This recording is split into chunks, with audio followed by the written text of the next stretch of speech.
수강생 여러분 안녕하세요. 지난 시간에는 웅크라의 시작부터 종료까지의 과정을 간략히 살펴보았습니다. 이번 시간에는 네이산 보고서를 작성한 네이산 협회와 그 설립자인 로버트 네이산에 대해 살펴보겠습니다. 네이산 협회는 로버트 네이산이 1946년 설립한 민간 경제 자문기관입니다. 화면 오른쪽의 인물이 네이산입니다. 네이산은 1908년 오하이오주 데이튼에서 출생해 그곳에서 고등학교까지 마쳤습니다. 그는 1927년 명문 사립대학인 펜실베니아 대학의 와튼 스쿨에 진학해 경제학을 전공했고 1931년과 1933년에 각각 학사와 석사 학위를 받았습니다. 그가 대학을 다니던 시기는 세계 경제의 격변기였습니다. 그는 1989년 트루먼 도서관의 구술사 체록 대상이 되어 인터뷰를 진행한 적이 있는데 이 시절을 다음과 같이 회고했습니다. 나는 경제학을 공부하기에 경이로운 시기였던 1927년에 입학해 1931년 졸업했다. 나는 일종의 광란의 1920년대 투기붐의 정점의 대학에 들어가 학부 시절 대공황의 하락 국면의 최악의 부분을 겪었다. 그는 와튼 스쿨에서의 학부와 대학원 시절 필라델피아의 실업 상황을 조사하는 데 몇 차례 참여했습니다.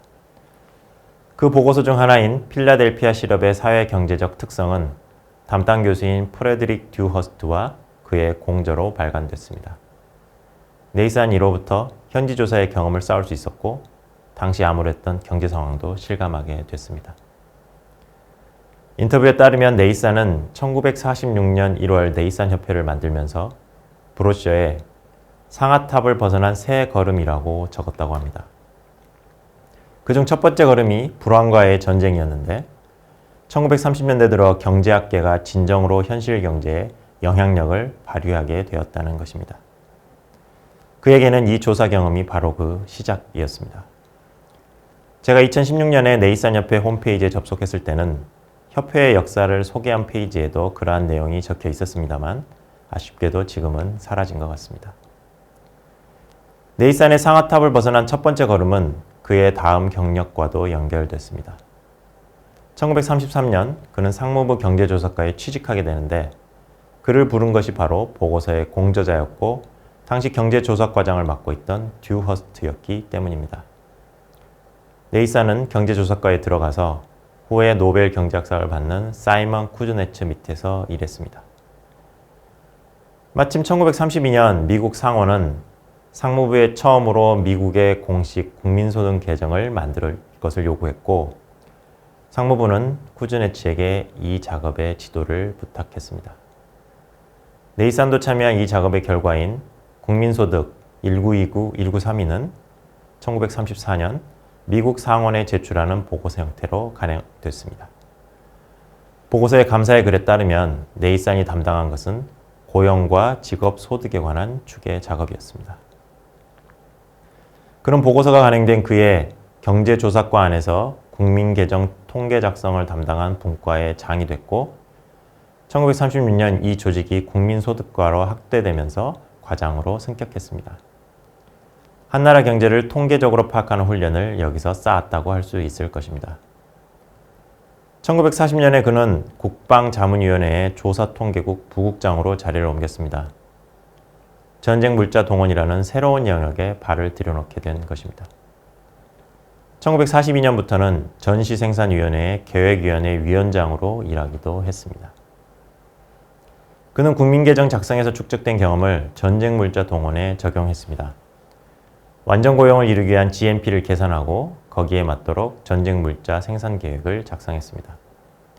달리 말하면 GNP 목표를 설정하고 이를 다시 각 경제 부문으로 배분하는 일종의 경제개발 계획을 만들었다고 할 수 있습니다. 네이산은 이때를 상아탑을 벗어난 두 번째 걸음으로 묘사했습니다. 자신이 위원장을 맡은 계획위원회에서 쿠즈네츠가 수석 이코노미스트를 맡는 등 경제학자들이 전쟁 동원에서 중요한 역할을 수행했다는 것입니다. 2016년에 네이산협회 홈페이지에 따르면 이 경험을 계기로 네이산은 전쟁 승리를 위해 적용된 경제 법칙을 그대로 평화 시기 경제를 다시 굴러가게 하는데 적용할 수 있다고 생각하게 됐습니다. 제대 후 루즈벨트 대통령의 재선운동에 참여하고 잠시 공무에 복귀했던 네이산은 1945년 말 공직을 그만두고 민간에 나왔고 1946년 초 네이산 협회를 창립했습니다. 방금 말씀드린 것처럼 네이산은 이때 브로셔에서 상아탑을 벗어난 새 걸음이라고 적었습니다. 그는 마지막 세 번째 걸음이 전후 동원과 개발도상 3개가 될 것이라고 보았다고 합니다. 1989년 인터뷰에서 그는 1930년대 경제학자들이 정책에 미친 영향이 5%에서 10%였다면 이제는 80%에서 90%에 달할 것이라고 말했습니다. 상아탑을 벗어난 새 걸음을 그 혼자 걸은 것이 아니라 경제학계 전체가 걸었다고 본 것입니다. 네이산 협회는 창립 후 얼마 되지 않아 유명세를 타게 됐습니다.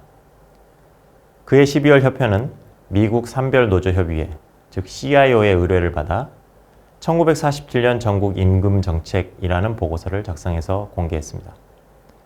그런데 이 보고서는 기업 이윤이 과다하기 때문에 가격 인상 없이 임금을 25% 올릴 수 있다고 주장했습니다. 네이산은 인터뷰에서 이 보고서를 작성한 배경에 대해 이야기한 적이 있습니다. 그는 전쟁 후 물가가 상승한 만큼 임금이 상승하지 않아 노동자들의 구매력이 줄어들고 있는 상황을 해결해야 한다고 보았습니다. 해법은 가격을 자발적으로 낮추거나 임금을 올리는 방법밖에 없는데 25% 정도의 임금 인상은 가격 인상 없이 가능할 것으로 봤던 것입니다. 아무튼 임금 인상을 둘러싼 힘겨루기가 치열했던 때 이 보고서는 노동자 측의 손을 확실히 들어줌으로써 신문기사의 헤드라인을 차지했습니다.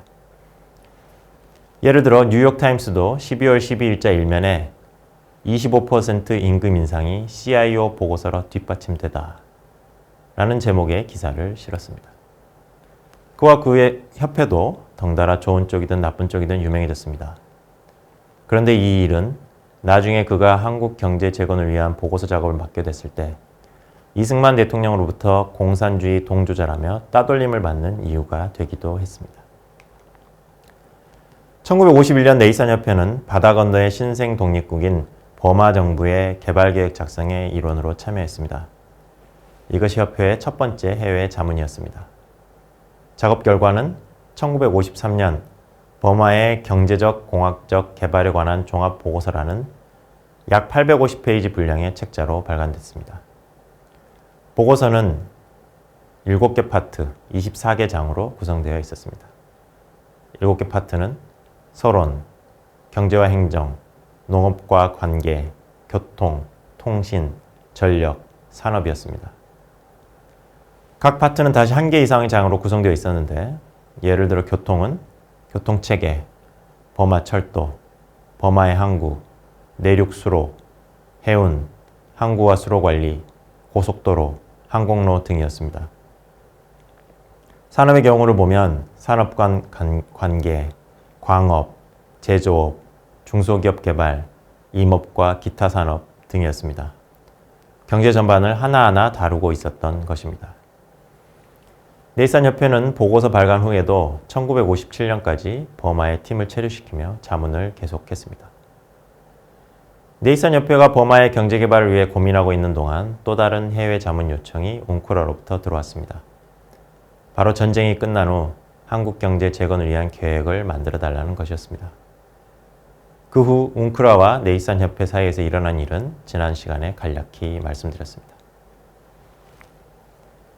지금까지 네이산협회와 그 설립자인 네이산에 대해 알아보았습니다. 다음 시간에는 한국경제 백서이자 경제개발 계획이었던 네이산 보고서의 내용을 검토해 보도록 하겠습니다.